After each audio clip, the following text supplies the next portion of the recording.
silver female.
So I haven't spoken because sometimes my voice helps them come to me. So I wanted to see what she did all by herself without any help from me. So this little girl, on the release aspect of the test, she was just taken away from her litter mates for the first time and dropped in this room, and she's never been here or met me before. So we were trying to figure out, you know, her confidence level, how she can push through stresses. So this little girl actually did really well. She had a little bit of a body shake and a lower body posture, which she still does.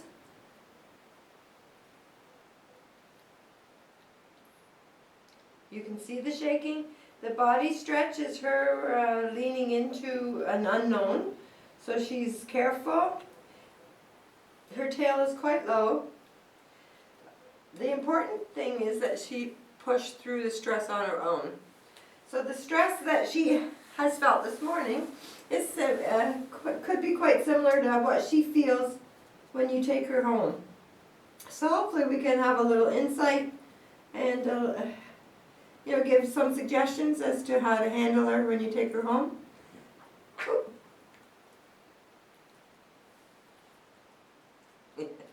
So you will notice probably that she hasn't come to me. And there's the body stretch into my feet. She's not sure of me. I'm going to just say hi. It's okay. I'm going to say hi. And she's quite shaking right now. I just want her to know that I'm a good thing in the room and I'm approachable. And very good, little girl. Are you good? So she's still not coming to me sucky or for support or scared or overly social. She has quite an environmental side to her. Even though she's unsure of what's going on or where she is, she has gone around the room a little bit. Some puppies just come straight to me and stay with me and never leave. Some puppies never come to me at all. So she's a little bit of a mix, but she's not really like warming up to me or depending on me. Like she's a little bit independent in that regard. So just to recap the release, she handled the stress and pushed through on her own, which is a lovely trait. And the interaction here, she's almost treating me like another toy or a ball, something in the room. She's not depending on me. Some puppies just sit on my lap and refuse to leave. She's choosing to handle this by herself so far. So, I mean, I'm going to, you know, interact with her and tell her that she's, you know, lovely and I'm good. But I'm not going to, like, make her come to me. We want her to show us what she wants to do.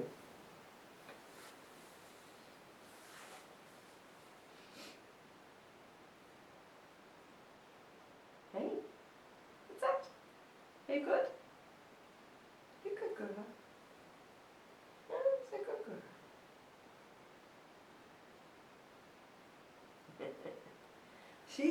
She just does not know what just happened to her. One minute I'm happy with my 11 or 10 puppy mates, litter mates, and then pew, here I am. What the heck just happened? Hey, what the heck just happened? Yeah, you can trust me. So the environmental side, even though she's not on me, she's not asking me for help, but she hasn't gone very far from me. So there's some security here in this spot. But if you look at her head, she hasn't stopped looking around. She's looking out the window at the table over there. She's quite environmentally focused in that she's curious as to her surroundings. So she hasn't physically left, which in the test you would say that she would be more social, but she's not social either. So she's choosing to have some comfort being close to me, but she is environmentally focused more than social. What do you think? Should we get up and do something? Yeah? Hey, not sure what's going on, hey little girl. So that's kind of what it's at. We'll see what we get as the test goes on. I'm going to get up and walk around and see if she follows or cares where I am, or what comes natural to her when I move. So again, in the social environmental side, she hasn't taken her eyes off me, but she's making little attempt to come. So I'm going to ask her to come. No, maybe not, maybe in a minute. Yes, puppy. Oh, we're going back to the door maybe. Yay! Yay! No, no! It's like, yay, yay, no! Oh, no, don't step in it. Don't step in it. Hey, what'd you do? Hey, what'd you do? Oh. So I'm quite curious as to what I am doing. A little bit on the playful side coming out, which is nice. So quite a difference once I started moving around. Look at the difference in even the tail set. Like it's up, occasionally wagging, and you know, up over her back. What do you think? So this is lovely. So, very good. Very good. Puppy, come. Yes. Oh, what a good one. What a good come. So, she's basically following you around.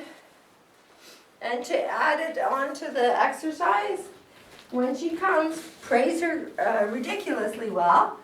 Good girl. So to get her to understand what's expected in this exercise. So in your house, if you did this in a small room like this,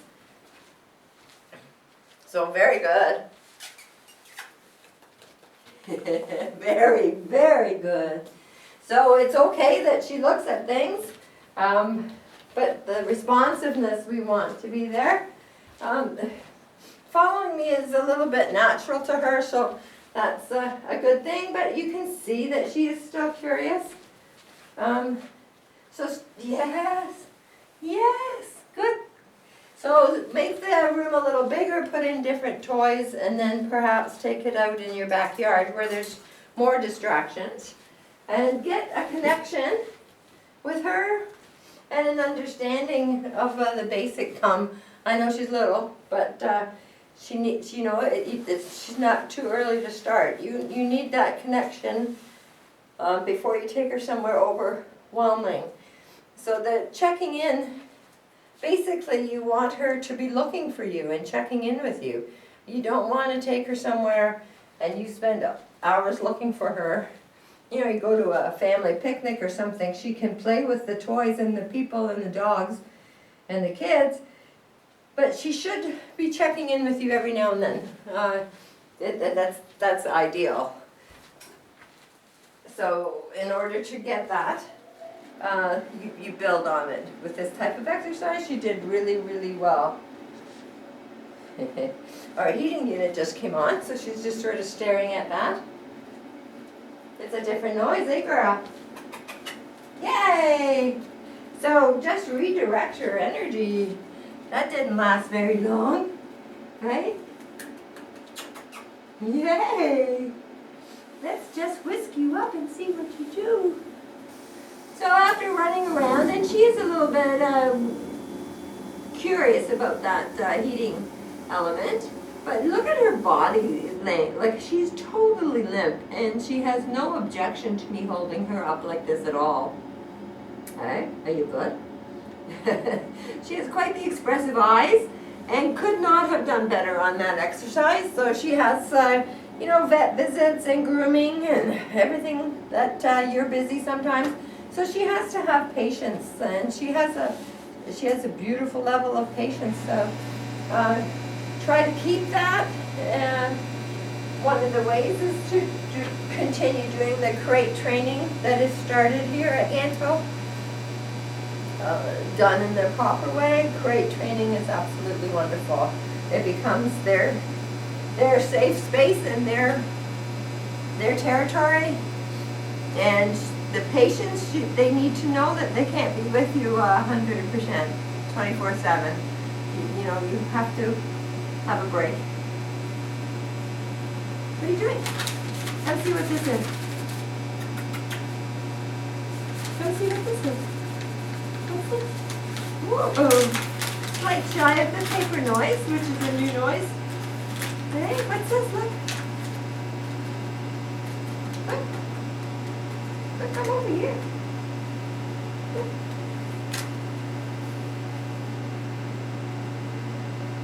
Oh, you almost went.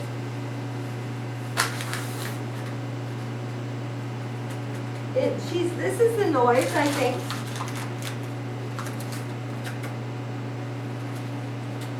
What's this? What's this?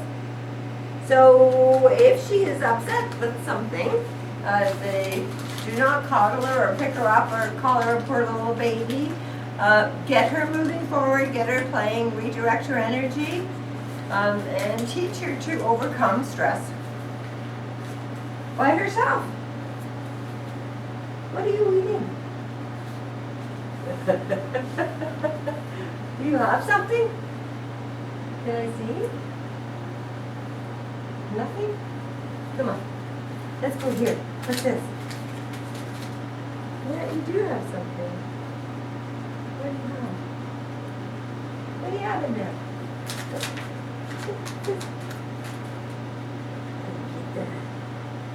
So please encourage play and fetch. It's a good way to spend time together. It's a great exercise for body and mind. It doesn't come naturally to all dogs.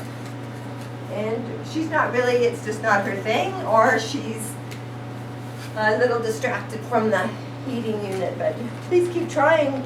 She's not over upset, like she's not shut down or anything. She's just not interested in this at all.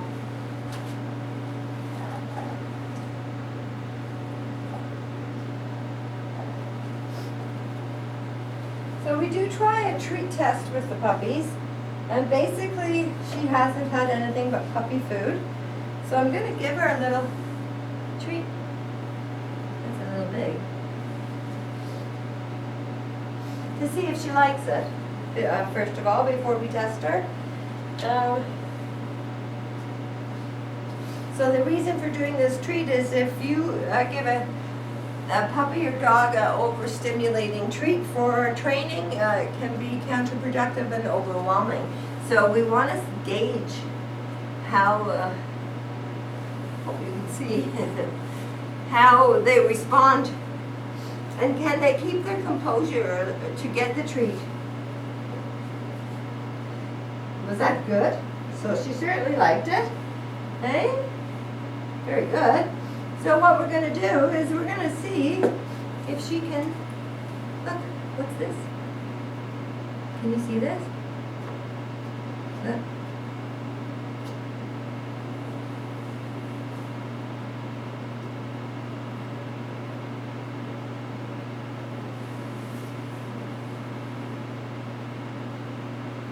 So if you were trying to make her do something or ask her to do something, like sit or stay, and then you had an overpowering treat, it's really kind of unfair because they can only concentrate on getting that treat. They can't concentrate on what you're asking.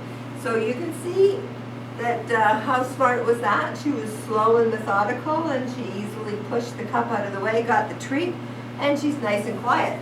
So all of those things would tend me to believe that she would be totally fine with a good treat. So your aim is to find a high quality treat that she understands as being a reward for a good job without being overwhelming. So that was very good. Smart little girl.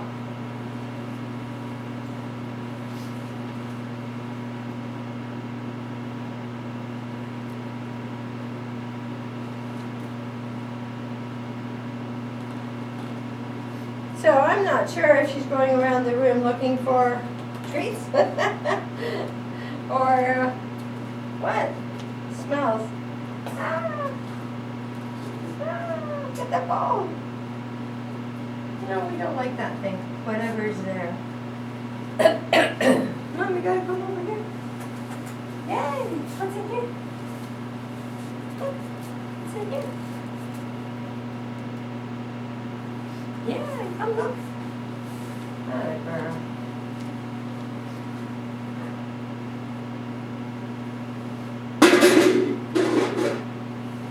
So it was a fairly loud noise that was sort of from behind and unexpected. So we just want to see what we expect the startle because it was a noise from behind. It's how she recovers from that stress or the noise. And you can see that just like at the beginning of the test, she's not coming to me for any kind of help, and she's off looking around the room like nothing happened. There was a few cries. She's still not liking the heating, I don't think, noise in the room. You know, some puppies just get so overwhelmed that they run to the door and sit down and hide in the corner or sit at my feet and they don't move. This little girl did not need my help at all to move on. So she's handled the noise quite well.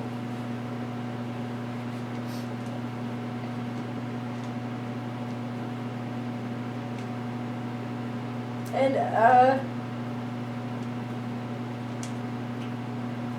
I think you know, when in the interaction we kind of pecked her environmental, and you can see that even though she did really well in the checking in, that was great. That was I was moving around and she was interested.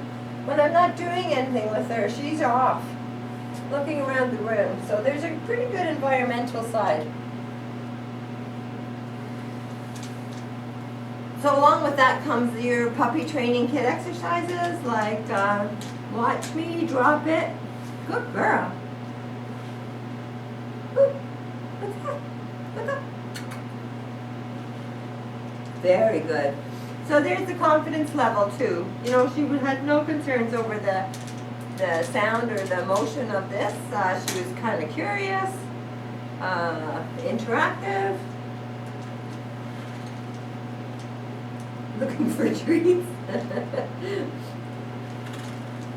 So she is smelling around the treat area a bit. So if you do find that she gets a little overwhelmed by the treats, even though she passed that test with flying colors, just back off or find something that is not overwhelming. Or you can go back to your kibble for a little while.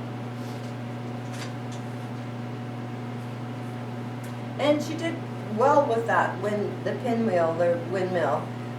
Some puppies run and hide, some people just pounce on it. She was sort of curious, and the basic thing is just to keep introducing new sounds and colors and noises and broaden their world. So what I'm trying to find out here is how big is her prey drive? It's a basic prey drive. It's in her, not taught. Yeah, so she's pretty driven to catch it. Very good. So it's taken her a while to catch it, but her mouth is open and she's very, very focused.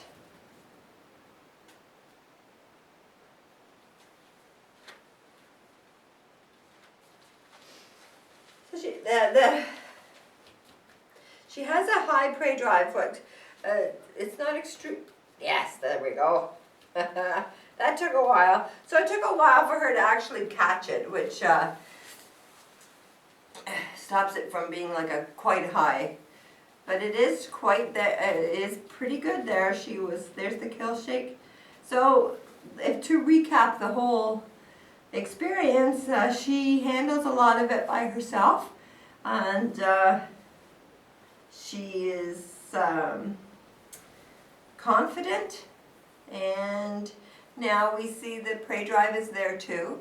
So really work on getting that bond by doing your exercises and a lot of playing and a lot of interaction. Get her to drop it, leave it, watch me. Do all those happy puppy training kit exercises that will put her attention on you, because you want to set her up for success and get that bond. Nothing is really more important than the bond between the two of you or your family. So she's absolutely lovely. I hope you enjoy. Good girl.